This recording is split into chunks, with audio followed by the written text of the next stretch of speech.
In today's video, I'm going to teach you how to pay a traffic ticket online in Riverside County. We'll be using the official Riverside County online court payment website, which is designed for handling traffic and certain non-traffic citation payments.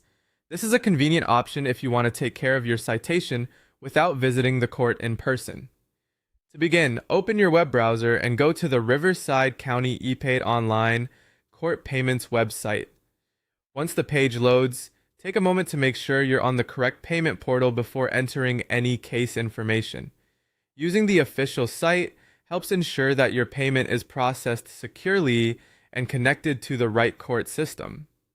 On the ePaid Online Court Payments page, you'll see that this portal can be used for several citation-related actions. In addition to paying and closing traffic and non-traffic citations, the site may also allow you to sign up and pay for traffic school if you're eligible, or post bail and contest your citation. That's helpful to know, because depending on your situation, you may have more than one option available through the same portal. When you're ready to continue, click on Find Your Case. This will take you to the search page where you can look up your citation details. Next, enter your case number.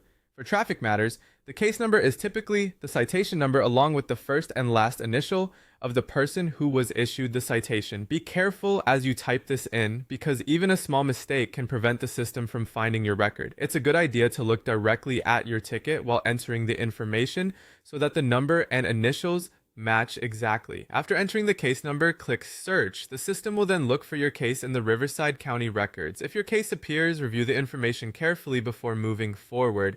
Make sure the citation details match your ticket so you can be confident you're selecting the correct case. If the search doesn't return a result right away, double check the case number and initials you entered and try again. Small typing errors are one of the most common reasons a case doesn't show up. Once your case is located, you can proceed with the payment process directly through the portal based on the option that applies to your citation. As a final tip, keep a copy of your confirmation or receipt after completing any transaction for your records.